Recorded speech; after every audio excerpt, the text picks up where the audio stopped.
sabe cómo vestirse porque ignora con quién se encontrará. Finalmente se pone un jean y una remera negra escote en B que utiliza como comodín. Duda si ir o quedarse en casa, si mandar un mensaje con cualquier excusa o encontrarse con ese tal Pedro, que no sabe bien qué hace, pero a su amiga la ayudó, y mucho. Decide ir. En el camino ensaya preguntas y frases que justifiquen el motivo de la cita. Está atrasada, eso la altera y pasa 2 semáforos en rojo sin siquiera notarlo. A 15 cuadras de allí, Pedro aguarda con paciencia. Ya han transcurrido 20 minutos de la hora acordada. Ha pedido a la moza 2 jugos de naranja exprimida. Hola, ¿usted es Pedro?, pregunta una voz femenina. Él le sonríe e indica que tome asiento con un gesto.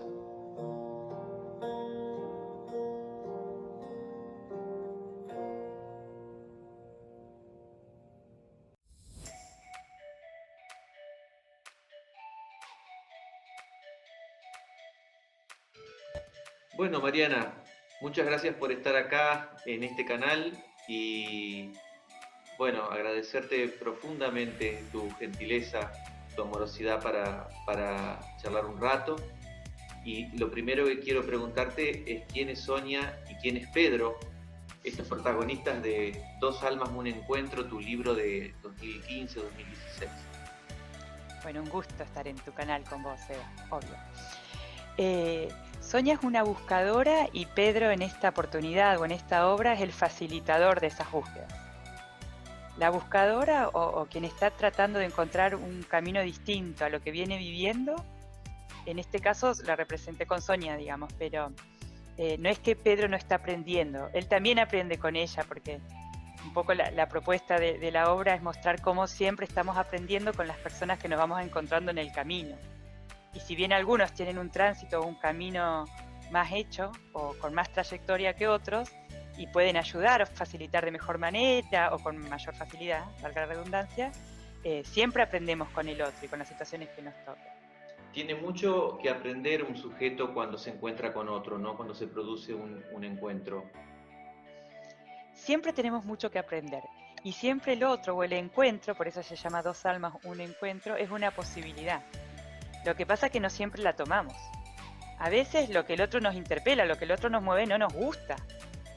Pero si nos animamos a hacernos la pregunta, ¿por qué me tocó encontrarme con esta persona ahora, en este momento? ¿Qué me muestra de mí mismo? Entonces ahí sí se convierte en un encuentro con aprendizaje, digamos, un encuentro con movimiento, un encuentro con posibilidad de crecimiento. Nos interpela mucho con digamos, sobre el vínculo con la persona con quien estamos conviviendo. Llámese pareja, llámese mamá, llámese hijo, llámese abuela, no importa quién, ¿no? Si nos permitimos hacernos las preguntas. Pero cuando empiezan a aparecer esas zonas más oscuras, que son las que, digamos, nos provocan el temor, uno también tiene posibilidad de aprender reconociendo esa emoción, bueno, esa emoción que se llama miedo, que se llama temor, y empezar a hacer un cambio para el aprendizaje, ¿no? Para el aprendizaje y para posicionarse con relación a uno mismo también, no solamente en Sí, alteridad con el otro. sí. Yo entiendo, Seba, que, y no es muy simpático lo que voy a decir, pero cuando yo me encuentro con esas zonas oscuras que vos decís, en realidad oscuras, son las zonas que uno no quisiera o las sensaciones que uno no quisiera tener, entiendo eso. En esta situación de aislamiento no es que de repente tenemos miedo a esto, no, ese miedo estaba, o esa tristeza estaba, o ese descontento estaba, sea cual sea esa zona gris, digamos, ya estaba, solamente esta situación de aislamiento es como que la activa o la multiplica. Sería como decir, sí quiero aprender, digamos, dicho así muy Claro, conscientemente, me, no, pro- sí, me propongo aprender de esta experiencia. pero que muchos pueden empezar a pensarse cuestiones, a pensarse distinto en relación a la naturaleza o en relación al planeta. Por dar un ejemplo de lo que sería un aprendizaje para la humanidad entera. ¿Eh? Aprendizajes más trascendentales, ¿no es cierto? Que es lo que, digamos, es lo que se necesitaría para poder hacer un verdadero cambio, que algo se movilice Claro. en esta vida que estábamos llevando, ¿no? Y cuando hay algún acontecimiento, ahí nos movemos. como vos sabés, el aprendizaje sí o sí implica movimiento. O sea, sin movimiento no hay aprendizaje. Y con esto me lleva a preguntarte, porque hablando de sentido pedagógico en el planeta, en el mundo, ¿no? El universo como un maestro, digamos, que nos va organizando y nos va poniendo en un lugar y en otro, y nosotros también con nuestro libre albedrío y nuestra posibilidad de elegir, como vos decís, podemos decir no al aprendizaje o podemos decir sí al aprendizaje. ¿Qué sería la pedagogía terapéutica y transpersonal en la que vos venís incursionando? Bueno, yo primero te cuento que ese nombre en realidad tiene que ver con mi espacio y con mi forma de abordar charlas, libros, encuentros con otros, trabajo, lo que sea. No es que exista así como, es la corriente de alguien. Pero estaba Pero buscando la puede ser manera. en el futuro, la corriente de Mariana Citroni en el futuro. No, pero ¿sabés que estaba buscando la manera o las palabras que puedan dar una explicación en una síntesis, que es lo que la palabra hace como signo, ¿no? Cómo yo veo o cómo entiendo que es nuestra vida. Nosotros como psicopedagogos nos importa el aprendizaje, pero a mí la vida o Dios o el universo me ha llevado a no centrarme tanto en el aprendizaje escolar, que también es una de mis áreas de trabajo, pero sino al aprendizaje de esto de la vida. Y una de las cosas que me fui dando cuenta es que si cualquier herida, cualquier situación, nosotros le vamos encontrando el sentido que tiene, esto que decíamos recién, y hago un cambio, o sea, hago un aprendizaje, yo me sano. Es decir, que este aprendizaje que cuando yo estudié parecía que estaba sesgado a la escuela, claramente ha salido de la escuela para darme cuenta que venimos a esta vida, entre otras cosas, a aprender. Y que estamos repletos de oportunidades para hacerlo. Nuestra alma viene a aprender. Hasta algunos autores, esto no es mío, dicen que uno nace y ya previamente a este nacimiento eligió quiénes van a ser tus papás o qué experiencia vas a tener. No quiere decir que después uno acá libremente, como decís vos, con tu libre albedrío, elijas hacerlo. Pero sí tenés las oportunidades. Entonces, es responsabilidad de todos, digamos, familias, clubes, escuelas, esto de facilitar la mayor cantidad de experiencias posibles. Bien, tengo que reconocer mis dones. ¿Cómo se los podemos posibilitar ese aprendizaje de mis dones? Con las experiencias. Pero, si nos fuimos escuchando en nuestras elecciones, podemos llegar a la juventud con una mayor claridad de lo que elegimos, de lo que nos gusta. Y ahí hay otro gran aprendizaje que es aprender a elegir, ligado con la libertad, ¿no?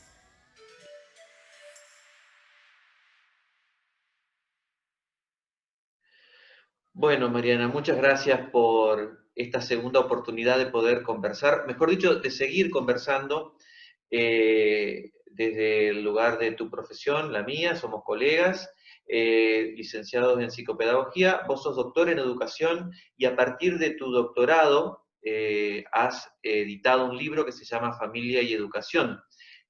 Una visión personalista de la relación entre padres e hijos. ¿Te inspiró algo en particular con relación a eso de la escritura de este libro en cuanto a la experiencia tuya en el campo educativo, ¿no? Que es a donde vemos a los niños, a los adolescentes, pero también vemos a sus familias? Claro, viste que nosotros los psicopedagogos constantemente estamos hablando con los papás, es parte de nuestra tarea. A mí me había pasado en la formación que no había recibido mucho sobre cómo orientar a los papás, y gran parte de la demanda tenía que ver cómo hago con esto, ¿no? Hice alguna formación más, alguna especialización sobre educación familiar, no lograba encontrar los fundamentos de por qué había que actuar o decir o hacer o dejar de hacer tal o cual cosa como papá. Entonces cuando hice el doctorado lo empecé con una idea de tesis y finalmente mi idea de tesis final fue la pedagogía familiar. Cuando empiezo a buscar, ¿qué me encuentro? Me encuentro con muchísimos artículos, muchísimos libros que hablan sobre cómo hacer tal cosa como papá, cómo poner límites, cómo comunicarse, ¿eh? Pero no nos explicaban por qué. Entiendo, ¿no? Porque en principio están dirigidos a los papás y tratan como de ser prácticos. Pero yo desde mi lugar de psicopedagoga no quería ser práctica, quería entender lo que había atrás, para en todo caso, si doy un consejo o si brindo alguna orientación, saber desde qué lugar lo digo y estar de acuerdo con eso, ¿no?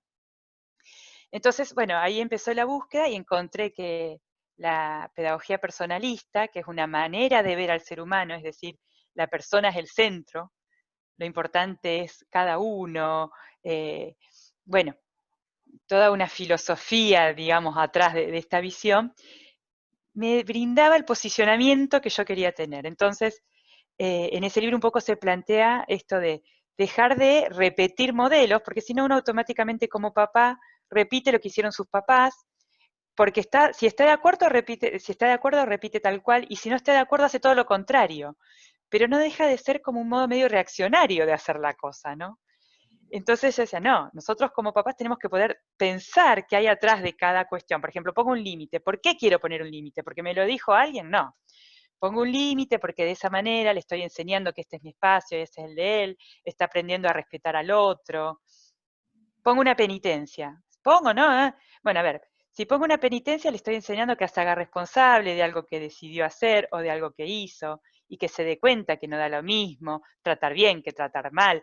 Entonces, un poco buscar esas respuestas de por qué sí hacer una cosa o por qué no o cómo hacerlas, fue lo que me llevó a investigar, lo que dio resultado una tesis, lo que finalmente después se transformó en un libro, ¿no? Un libro que además editaste con Jaime Barilco.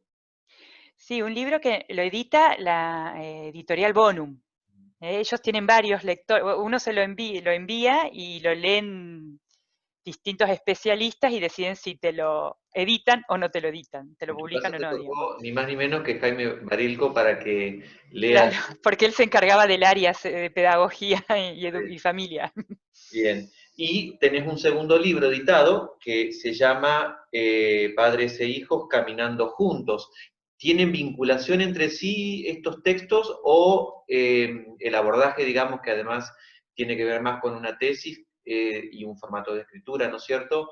Te Claro, repetía otras cosas en el segundo texto, Padres e Hijos Caminando Juntos. Entiendo que sí por el claro, título. claro, y hasta por la imagen de la tapa, que son dos piecitos. Sí. Sí, ese segundo libro tiene más que ver, sí, con hablarle a los papás. Pero para ser fiel a lo que a mí me había generado el conflicto en aquel momento de que no hablarle sin fundamento, sí hay fundamentos de por qué esto y por qué aquello. Para que el otro libremente elija, ¿no?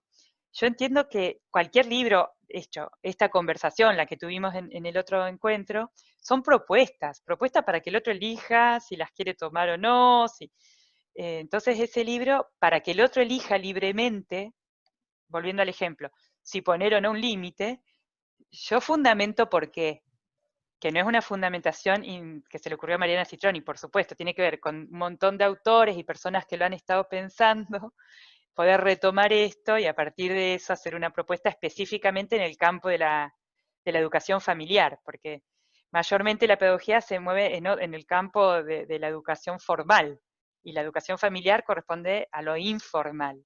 Y dentro de la pedagogía informal no hay tanto texto, digamos, ¿no?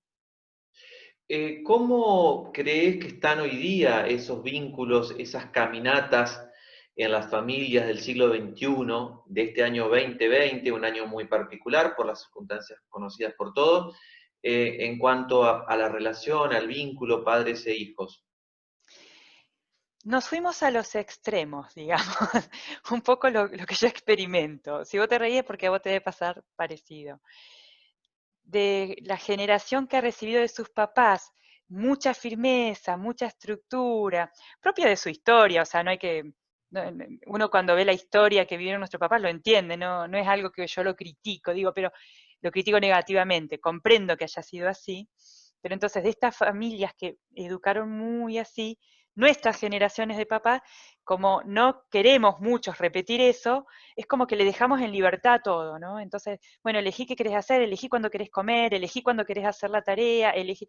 Y en esto de dejarlo tanto, no nos damos cuenta que no le damos, sin querer, la base, no le damos el resguardo.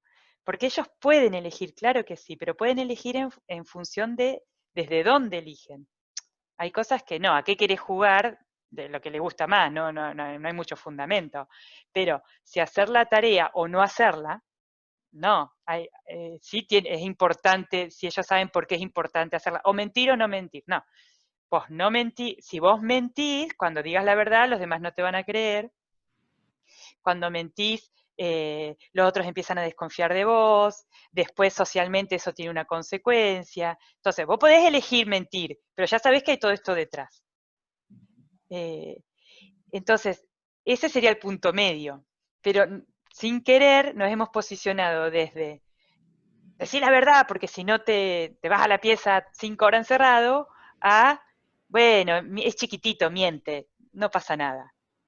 Tenemos que encontrar esos puntos medios. No digo que sean todas las familias, digo que es una característica general, digamos, de muchos papás, que también son los que consultan, porque cuando uno educa desde ese lugar, sin querer, después se nos hace difícil ser papás. Porque si él dice cualquier cosa, de cualquier manera, sin cuidar los tonos, sin cuidar las palabras, en cualquier lugar, ¿qué les pasa a los papás? Que después de estar todo un día con un hijo que por ahí me trata bien, por ahí me trata mal, por ahí tira todo, por ahí, y se te hace difícil la convivencia. Entonces Sí, son los papás que también consultan. exacto. ¿Eh? Voy No digo pensando, que sean todos, digo, hay una gran generalidad que pasó eso, ¿no? Que de alguna manera lo dejaron demasiado libre y en algún punto sin querer demasiado solo. No necesariamente, otra vez son papás muy contenedores, muy afectivos, que siempre lo están comprendiendo, y nuestro hijo en algún punto esa comprensión la tomaron como un atributo, y pueden tratarte mal y decirte, ay, bueno, entendeme, tengo 12 años, soy adolescente, no sé. Y, y no, a ver, hay un término medio, sí. hay un término medio. En general, lo que uno va observando, digamos, en el campo y en el campo educativo y a donde uno va desarrollando su tarea, es que hay una nueva constitución familiar que obviamente es mucho más dinámica, pero como institución que es la familia, está en consonancia, en concordancia, en coherencia con lo que es la sociedad en su conjunto, ¿no?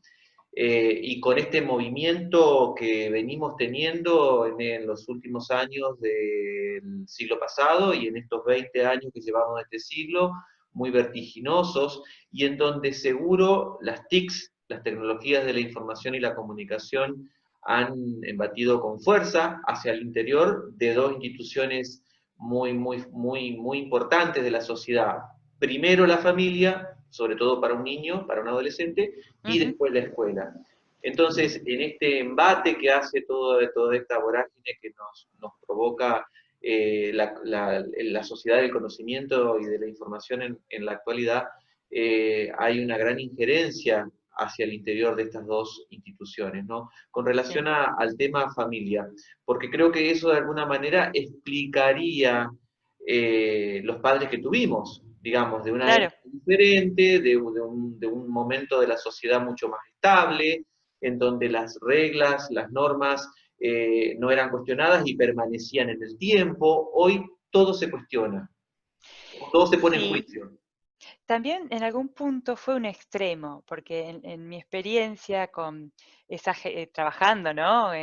Más en el uno a uno, con esta generación de nuestros papás, es tan fuerte el deber ser, es tan fuerte lo que corresponde, que sin querer perdieron un poco el disfrute. Pareciera en muchas situaciones que disfrutar esté mal.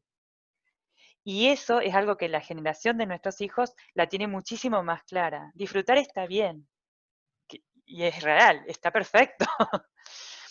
Tal vez eh, el punto medio de ambos es disfrutar está bien, siempre que cumplas con tu parte en relación a la responsabilidad para con el otro y para con vos mismo, bueno, ese tipo de cuestiones. Por otro lado, lo que referías a los cambios vertiginosos y esta cuestión, creo que también nosotros tenemos el desafío de educar para el cambio, porque no es que ahora vivimos en un momento de cambio, es que eso es lo que cada vez tal vez hasta se genere con mayor velocidad, o sea, que constantemente haya cambios. Entonces, ¿qué tengo que hacer yo? Educar en la flexibilidad, en la aceptación, porque si yo educo respetando a rajatabla el deseo de mi hijo, que a veces ese deseo no es un deseo profundo, a veces es un capricho o un, no sé, un impulso, pero no es que está hablando de su identidad más profunda. Entonces, si yo le hago creer que cada deseo que él tiene que ser respondido con inmediatez, y lo hago desde mi amor, porque la verdad que las mamás no es que lo hacemos porque nos queda cómodo, lo hacemos porque nos parece que es una manera de quererlo. Desde ahí no lo cuestiono, pero no lo estoy educando para los cambios, porque él va a salir de casa y se va a encontrar con que si le erró 2 goles no va a ser titular y va a estar en el banco.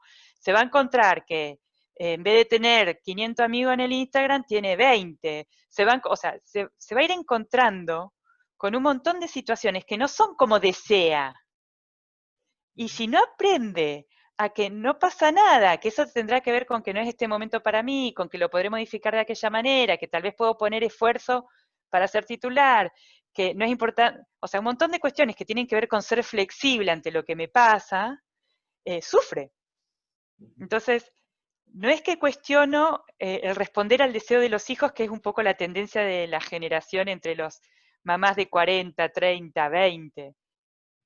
Creo que hay que ayudarlos a verlo a eso, pero también ayudarlos a adaptarse a lo que uno le propone, a lo que la escuela le propone, a lo que el amigo le propone. No, no Sí, sé si se entiende. sí, sí. Hay un video acá en el canal que justamente yo desarrollé a modo de clase, digamos, porque prácticamente también está dirigido para muchos de mis estudiantes, en el que voy poniendo el vínculo entre experiencia, aprendizaje y resiliencia.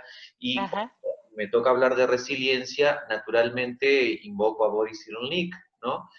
Quien obviamente quien lleva hoy día o encabeza, digamos, este tema en el mundo académico con ujú, esa temática puntual, y en donde se ratifica que la necesidad de que el sujeto tenga seguridad en la primera infancia es fundamental para adquirir resiliencia.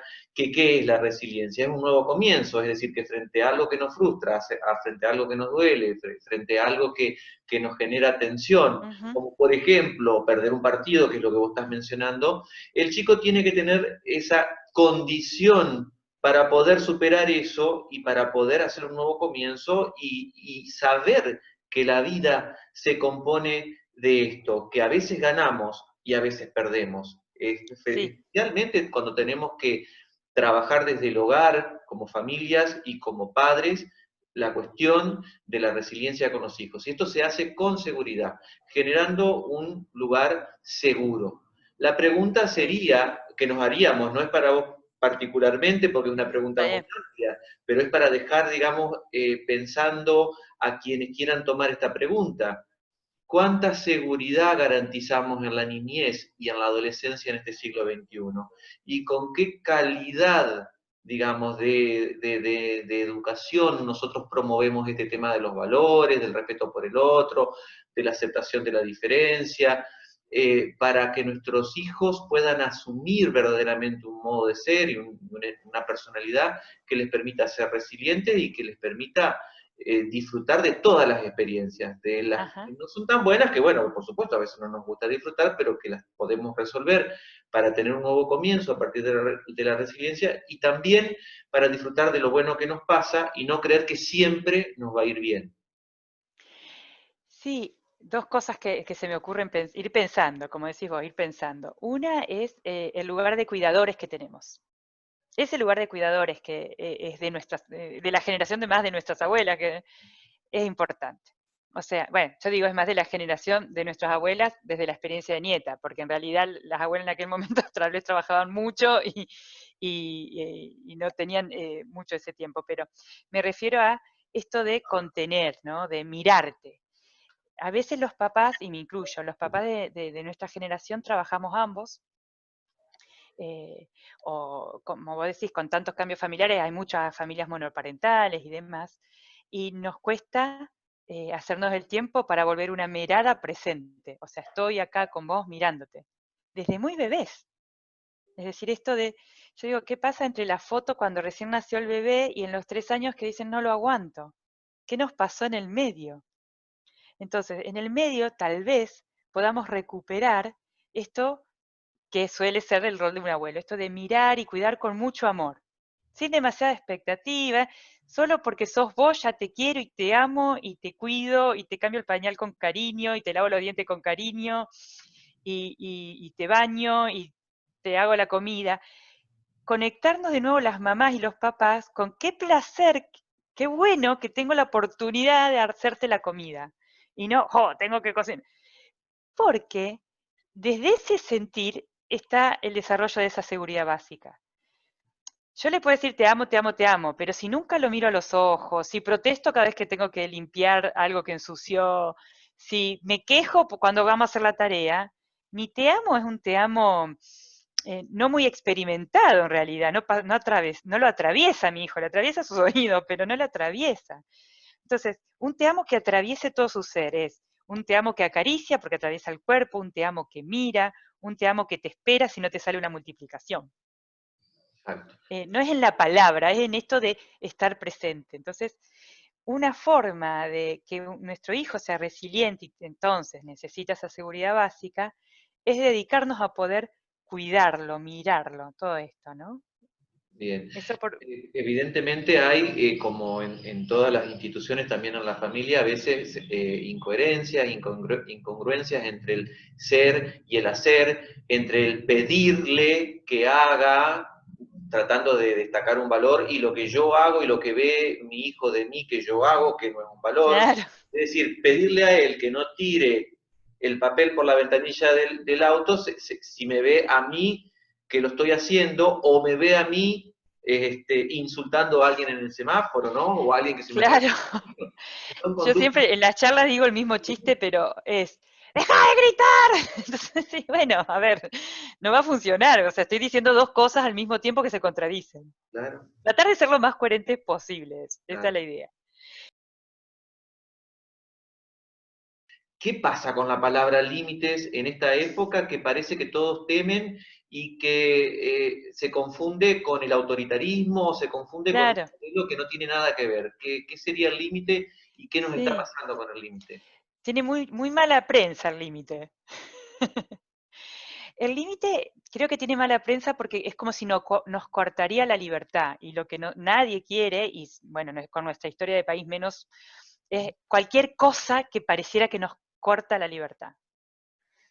Pero la realidad es que un hijo necesita aprender a vivir con límites porque los límites son parte de la vida. Entonces yo no es que voy a trabajar cuando quiero, voy a trabajar en mi horario de trabajo. Si yo lo aprendo en mi casa mi mamá me dice, no, te vas a levantar a las 10 porque, no sé, porque así disfrutás la mañana, no sé qué, no sé. Es un límite. ¿Tiene un fundamento? Sí, tiene un fundamento. Ella cree que es importante vivir todas las etapas del día, desayunar porque es buena alimentación, no sé, lo que sea. Entonces, ese límite con un fundamento es bueno. ¿Por qué? Porque el día de mañana, cuando yo tengo que cumplir un horario, no me cuesta ningún tipo de trabajo, me es obvio. Si yo no recibo ese tipo de límites, por supuesto, el día de mañana, cuando tengo que cumplir un horario, lo quiero matar a mi jefe, que me hace cumplir ese horario. Y más allá si lo quiera matar o no, me genera mucho sufrimiento ya de adulto y me hace cuestionar hasta si quiero ir a trabajar. De niño, si mi mamá o mi papá son personas que me piden el límite, me lo explican y además me dan mucho afecto, yo lo voy recibiendo y tomando como con facilidad y evito sufrimientos posteriores. Por otro lado, hablando de eso, tampoco es que tengamos que evitarle todos los sufrimientos. Yo digo, si nuestro hijo se pelea con un amigo, no es que yo tenga que inmediatamente ir a hablarle a la madre del amigo para que se amiguen.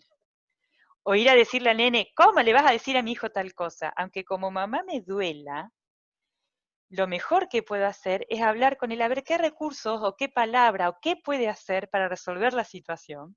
Y en la medida de lo posible, que lo haga él. Sí, claro. Porque eso lo va a transformar en resiliente, porque mañana él sabe que ante un conflicto se pueden hacer esto, esto y esto. Entonces, en esas cuestiones eh, podemos generar la seguridad básica. Cuanto más herramientas tenga, o sea, si nuestro hijo tiene una infancia complicada, porque supongamos que le tocó una escuela donde con los compañeros complicado, Si yo lo voy ayudando a resolverlo, en realidad va a tener mucho más herramienta que otro que la pasó fantástico, porque cuando tiene el primer problema de grande no tiene ni idea de cómo hacer. Mi hijo ya las tiene. No con esto quiero decir que la pasen fatal todos los días porque así aprenden mucho. Lo que yo digo es, aprovechemos las distintas experiencias que ellos tengan para ayudarlo a pensar cómo resolverlo, cómo mirarla, cómo darle una vuelta de tuerca más, porque eso lo va a transformar en una persona con muchos recursos para su presente y para su futuro, ¿no? Yo digo siempre que tanto los padres como los educadores son los seres humanos más observados por los chicos y los adolescentes. Mm, Y nos sacan la ficha todo el tiempo, ¿no? Tanto sí, como sí. padres como a los educadores también se los digo mucho. Estén atentos porque los chicos, por más chiquitos que sean, aunque tengan 6 años y estén en el primer grado de la escuela primaria, los están viendo y los están observando y les están sacando la ficha. Sobre todo los de esta nueva generación. Quisiera agregarte a lo que vos decís, los chicos nos están sintiendo. Bien, Ellos nos están muy bien. sintiendo, no solo viendo. Entonces yo no le puedo decir, ponete contenta, mira el día de sol que hace, y yo tengo una amargura. Por más que lo disimule, mi hijo lo sabe. Hoy ya por la teoría de los campos mórficos ya se sabe, la información está en el ambiente, Sí, claro. entonces, Es que entonces, ahí es a donde quiero ir, porque lo que vos estabas planteando recién hace referencia a eso, a esta observación que hacen de nosotros, ¿no?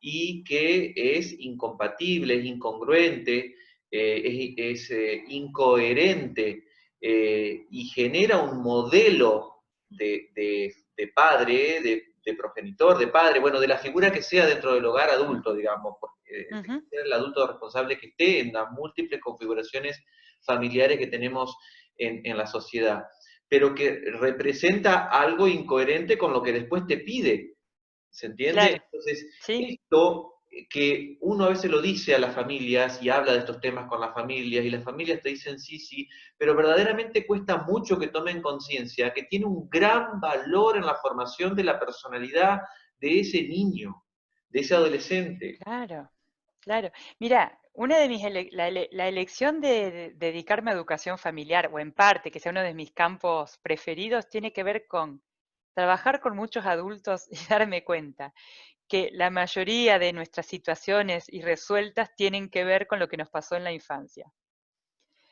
Yo pensaba, ¿no? Si como mamá y papá somos más conscientes de lo que hacemos y de lo que generamos, tal vez nuestros hijos tengan menos conflictos que resolver o menos barreras que atravesar en su adultez. Es como ir a la fuente. Ahora, claro que nuestra mamá y nuestros papás han sido hijos de otros, entonces a veces el trabajo es ir a entender qué vivimos nosotros como mamá y papá cuando éramos niños, qué vivió toda nuestra familia. Bueno, ahí entramos en un tema que tiene que ver con las constelaciones familiares o con análisis transgeneracional, pero sí es muy importante empezar a mirarnos nosotros como hijos, como hermanos, nuestra historia, para entender cómo nos posicionamos como papás, para hacerlo de manera sana, porque no se puede disimular, digamos, yo no puedo disimular paciencia, ¿la tengo o no la tengo, digamos? Yo no puedo disimular amor, lo activo en mí o lo tengo ahí tapadito, pero no, no hay manera de disimular eso. ¿Cuál es el desafío de la familia del siglo XXI frente a todo esto que estamos comentando, digamos? Porque además, para las familias en la actualidad van a venir todavía épocas más convulsionadas, más críticas. Bueno, esta experiencia que estamos pasando en el 2020 es una experiencia de replanteo, como decíamos hace un momento, a nivel global, a nivel planetario y a nivel humano, a nivel social en donde Sí. muchas cosas van a ser modificadas, también la institución familia.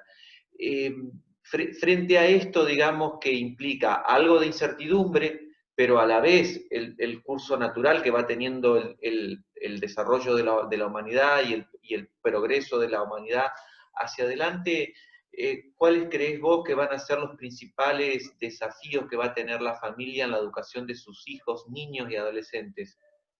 ¿Inmediato o Contrario, a mediano plazo? mirá, supongo que muchos, pero contrario a la vertiginosidad de los cambios, mantener ciertas cosas estables. O sea, estas dos posibilidades. Hay cuestiones que no cambiamos. Entonces, por ejemplo, eh, esto de, suena cursi, pero es real, esto de amarnos, de seguir mirándonos, de seguir comunicándonos, de seguir generándonos tiempos constantes para estar juntos, para compartir un juego, para compartir una comida, para compartir una charla, dependerá de la edad.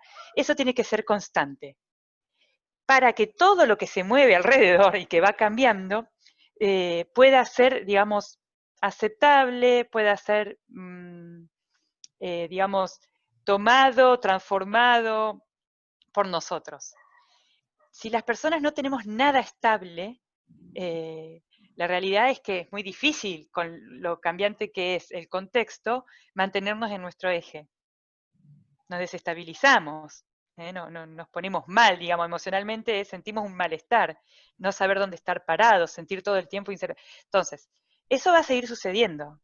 Evidentemente hay cambios que son como este, sin preparación, bien, pero si hay ciertas cosas estables, que eso sí lo podemos generar como familia. Hasta si nos separamos los padres, pero se mantienen ciertas cosas estables, eso da muchísima seguridad y tranquilidad e identidad a los hijos y a la familia en sí. Un ejemplo, los rituales, por ejemplo, cómo festejamos los cumpleaños los González, digamos, es una manera de mantener ciertas cosas estables. Tienen esa importancia de dar seguridad, porque es lo que se mantiene estable. Lo que no quiere decir que después puedas tener alguna variación, pero tiene que haber cuestiones estables. Yo creo que ese es nuestro desafío y es nuestro desafío porque como todo es cambiante, decidir qué es importante y en qué vamos a tratar de mantenernos firmes no es tan fácil, pero es algo que hay que hacer. Y Sí. después sí, acostumbrarnos a tener suficiente ritmo, cintura, flexibilidad para ir, digamos, fluyendo con los cambios, ¿no? Claro. Claro, porque se trataría, en todo caso, según te leo, digamos, en tu explicación, en que solidifiquemos el hogar que está en el medio de la tormenta, digamos, como el páramo, digamos, que tenemos que sostener porque es la base de la construcción de la identidad, de la personalidad de nuestros hijos, y que además en la etapa de la infancia tiene absoluta trascendencia todo lo que le pasa a ese sujeto niño, ¿no? En las Sí, primeras etapas. solidificar el hogar sería esa la idea. Habría que elegir qué, porque no podemos solidificar todo. De hecho, si yo sigo siendo el mismo tipo de mamá a un hijo de 3 años que cuando tiene 15, no sería beneficioso, ¿no? Entonces, no es que se tiene que mantener todo estable, se tiene que mantener ciertos valores familiares y ciertas formas estables. Por ejemplo, acá nos tratamos siempre bien, y eso se lo exijo al que tiene 3 años, se lo exijo al que tiene 10, se lo exijo al que tiene 20, se lo exijo cuando tenga 40. Y eso es parte de nuestra identidad familiar, y eso se mantiene estable. Acá, cuando a alguien le pasa algo, nos ayudamos. O sea, son como valores que hacen a la identidad familiar. Esos tienen que mantenerse estables. Y no son iguales en cada familia. El amor sí tendría que ser en todos, digamos, pero después los otros son propios de cada familia. Y está perfecto. Pero si un hijo entiende que en esta familia hacemos las cosas así, le da esa estabilidad que necesita para después poder ir a la tormenta, digamos. Exacto. La tormenta que está Los afuera. cambios no siempre son tormentas, también cambiar un poco esta idea de que todo cambio hay que resistirse. Por ahí después es mejor lo que pasa a partir de eso que como veníamos, digamos. Claro, claro, entiendo. Amigarnos un poco con la idea del cambio, ¿no? Es difícil, pero la idea sería amigarnos un poco con la idea del cambio. ¿Crees que a partir de ahora, digamos, que hemos tenido y vamos a seguir teniendo un tiempo extra hacia el interior del hogar, hacia revisarnos, hacia repensarnos, en donde empezamos a evaluar un poco en la charla anterior hablábamos de esto, de lo que nos pasa en la época que nos toca transitar en este año 2020, ¿no? Acerca de reflexionar acerca de nuestros vínculos, ¿crees que podemos descubrir estos valores? ¿O se van a acentuar los antivalores? ¿Qué relación hay acá entre solidificar valores o antivalores hacia el interior? Porque mucho de lo que hace que nuestros niños y adolescentes puedan elegir después en el futuro el camino entre comillas, incorrecto, ¿no? Es decir, que se puedan equivocar más de lo que deberían. Producto de la educación que nosotros les dimos tiene que ver con esta dicotomía valor-antivalor. Sacando el amor que es la base de todo en la construcción familiar, ¿no? O debería ser, Sí. mejor dicho. Te lo respondo dentro de 3 meses. Cuando esto haya terminado. Claro, porque en realidad, como hablábamos en el otro encuentro, esto es una gran invitación para las familias. Las familias nos preguntamos un montón de cosas a partir de lo que estamos viviendo estando 24 horas juntos. Digamos, nos hace repensarnos, nos hace experimentarnos de otra manera. Yo estoy jugando al Rumi todos los días, algo que no hacía desde que era adolescente, digamos, y en esta sencillez lo que estoy diciendo es, estoy experimentándome como mamá en otros lugares, tal vez. Y conociendo partes mías y conociendo a mis hijos qué les pasa cuando pierden, o sea, un montón de cosas que se genera a partir de anécdotas, ¿no? Entonces, ahora, es como hablábamos antes, esto es una invitación en algún punto de remirarnos, resentirnos, repensarnos, reubicarnos. Podemos descubrir que tenemos que modificar ciertas cosas, podemos descubrir que como estamos bien, pero es mejor hacer esto también. Pero no sé qué va a pasar, no sé qué está pasando, Lo qué vamos a ver en la aprendizaje se está generando, digamos. Lo vamos a ver en la conducta de nuestros chicos, de nuestros hijos, o de nuestros estudiantes, o de nuestros pacientes, digamos, en nuestro caso, en el futuro, digamos, porque esto seguramente va a impactar y va a generar, digamos, que se potencien o unas cosas u otras cosas, o unos comportamientos u otros comportamientos. Sí, y probablemente sea tal vez como toda crisis. Hay familias que una crisis, por ejemplo un divorcio, genera que después estén todos, después de un tiempo del proceso y del periodo normal de reacomodarse, estén todos mejor, porque entonces hay menos discusiones y los hijos están más tranquilos y en otros casos, a partir de un divorcio, nunca logran volver a encontrar alguna especie de equilibrio o de estabilidad y es todo muy caótico y genera mucho sufrimiento. El divorcio como situación es la misma. Lo que pasa con eso tiene mucho que ver con nosotros. Con cada protagonista de esa película. Sí, tal cual. Cada casa es un mundo, me decían Sí, mis sí. padres cuando yo era chico, que son los padres de aquella generación que tuvieron, digamos, mucho más rigor con nosotros. Que no Sí, somos aparte que eran mundos que no se contaban, ¿viste? Porque lo que pasaba dentro de casa moría ahí. Hoy sí, nosotros, con las fotos y las redes sociales, uno sí, tiene permiso para entrar un poco más a los hogares, ¿no? sí. Pero bueno, al margen de ese comentario, sí, es cierto que cada casa es un mundo. Sí, no obstante, quiero decir, yo estoy muy agradecido con la educación y los valores que me inculcaron mis padres, y eso, rigor o no, podemos analizar, digamos, es algo que es muy importante destacar. Encontrarse con lo bueno que nuestros padres nos han dado a nosotros. Sería un camino para empezar a sanar las heridas que todos tenemos con relación a, o que subyacen en todos nosotros con relación al vínculo con nuestros padres. Vamos a hablar para Claro. la generación hacia arriba ahora, hacia nuestros padres hacia arriba. ¿Crees vos que empezar a reconocer estas zonas oscuras que hablábamos en el otro video, o estos temores o estas angustias que me generan producto de la relación con nuestros padres, es un camino de sanación también? Digo que es casi un camino necesario. No te habría dicho esto hace 20 años, hoy sí estoy segura, digamos.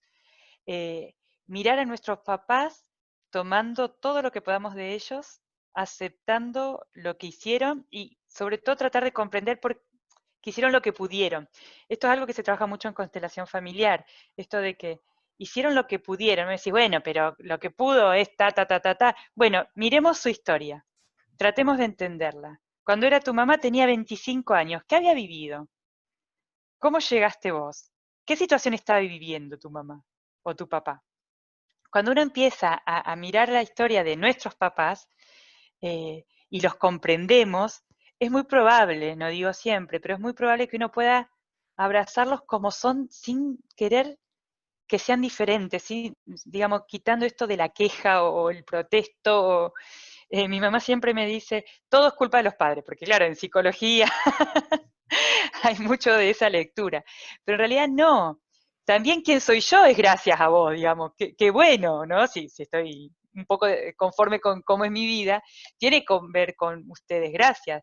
Pero cuando nosotros decimos, pero nos dieron cosas buenas, pero si nos pusieron muchos límites y eso hizo que yo me autoexija y que me autoexija hizo que pueda terminar una carrera universitaria y eso hace que trabaje de algo que me gusta, gracias por haberme exigido tanto. Es empezar a hacer como esas lecturas sin juicio de si está bien o está mal, sino de comprender por qué me benefició a mí esto. Si, no es mi caso, ¿no? Pero si mi papá se fue y la dejó sola a mi mamá y tuvo que salir a trabajar un montón de horas, y a mí me queda como ejemplo que una mujer puede salir adelante y puede seguir, y que es suficientemente independiente si se lo propone como para ser una mamá también, presente. Y si a mí eso hoy me hace ser la mamá que soy, bueno, no te digo que le digas gracias papá por irte, pero gracias a vos aprendí esto. Y eso sí te lo puedo agradecer, digamos. Ese es un camino muy importante que tenemos que hacer los papás para no trasladar las heridas que tenemos como hijos en nuestra forma de ser padres, digamos. Es una de Así las que sí, primeras cosas que habría que poner en sí, conciencia, para poder empezar a sanar el vínculo sí. con nuestros padres para no repetir ese modelo, obviamente ese patrón con nuestros hijos, que a veces cuando uno no logra aprender o no logra reflexionar acerca de esas heridas que tienen que ver con nuestra historia, las repetimos con nuestros hijos. Esto es clave Sí, decírselo a las familias para que empiecen a pensarse y a repensarse, digamos, por dónde viene la mano. Es decir, somos el sí, resultado de la educación que nos dieron y de la calidad que nos dieron en el hogar de amor. No hay una calidad de amor, el amor es puro, quiero decir, pero por decirlo de alguna manera, porque sí, sí, sí, vos decías hoy, nuestros padres nos han amado, aunque nos hayan pegado en algún momento o hayan sido mucho más rigurosos que lo que nosotros hubiésemos necesitado y demás, ujú, han amado, o sea, el amor, bueno, digo, en general, en mi caso obviamente, lo siento así, digamos, quizás muchas veces estuve enojado, pero después me di cuenta que al fin y al cabo me amaron. Ahora, el tema es con qué herramientas cotidianas que están también vinculadas al amor nos pudieron haber enseñado, nos pudieron haber educado para claro. generar heridas o para generar resiliencia. Sí, también se me ocurre que podemos empezar a pensar que hay distintos lenguajes del amor. Entonces, tu mamá capaz que no te abrazaba todas las noches, por decirte, porque hay mamás que no lo hacían, pero tenía siempre, no sé, tus zapatos de la escuela lustrado. Y tal vez puedas empezar a ver que ahí te estaba dando algo, y que era su forma de amar. O no sé, o tu papá trabajaba muchísimo, entonces vos no lo veías nunca y te parecía que no te amaba, que no le importaba. Que tampoco es mi caso, yo aclaro por la... eh, pero si él tenía la idea de que un hombre, que un papá tiene que ser proveedor y tiene que dar, cuando estaba trabajando tantas horas, estaba amándote. Lo que pasa que es un lenguaje que no es el que yo hoy tengo y me cuesta interpretarlo. Poder interpretarlo es sanarme y esa sería la herramienta. Si yo como mamá o papá me sano, voy a ser una mamá o un papá mucho más sano. Si yo vivo ese papá muy trabajador como abandónico, como que me abandonó porque ya no le importaba, yo voy a tener a mis hijos y probablemente no los dejen ir a pasar un fin de semana con la tía, porque como que los quiero siempre para mí, porque en algún punto siento un vacío, siento un abandono, entonces, y en esa herida lo estoy sin querer eh, maleducando, entre comillas, no lo estoy ayudando a crecer a mi hijo, digamos. Entonces, la herramienta es sanarme, trabajar mucho en mí.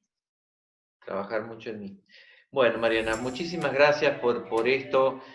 Ha sido realmente una hermosa experiencia compartir esta charla, escucharte y comunicar estas cosas que creo pueden ayudar a reflexionar con ciencia y con conciencia. No, no se llama así el canal, se llama Conciencia y Conciencia. Ayude a El muchos, orden no altera el producto. porque aparte es un juego de palabras muy repetido, pero que por ahora es el nombre que tiene el canal en este año. bueno, que podamos hacer que muchos reflexionen a partir de esta experiencia y replantearnos estas cosas que son tan cotidianas, pero que son preguntas que parecen cotidianas, pero que realmente me parece que cuando las hacemos para con nosotros mismos o para con nuestros vínculos más cercanos, son preguntas trascendentales que nos ayudan a sanar. No, en realidad yo te agradezco a vos porque es una oportunidad esta de ir compartiendo con alguien con quien me resulta muy fácil y muy cómodo hablar, lo que uno va aprendiendo y lo que uno va reflexionando y demás. Bueno, gracias. Que como te decía antes, esto se va transformando y entre un tiempo tal vez algunas cuestiones uno las pueda pensar un poco diferente.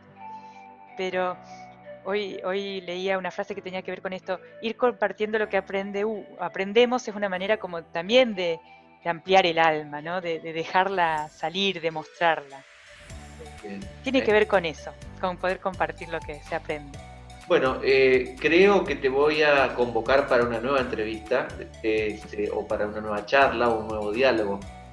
Cuando quieras. Bueno, sabes que estoy disponible para vos. Muchas gracias porque realmente con tu mensaje podés comunicar y podés ayudar a mucha gente a pensar y a repensarse y a reflexionar. Y gracias por tu trabajo, ¿no? Que, puesto desde lo personal, agradezco mucho tu trabajo, tu labor, porque es una labor que puede cambiar mucho la vida y la experiencia de vida de una persona. Muchas gracias, Eva. Hasta pronto.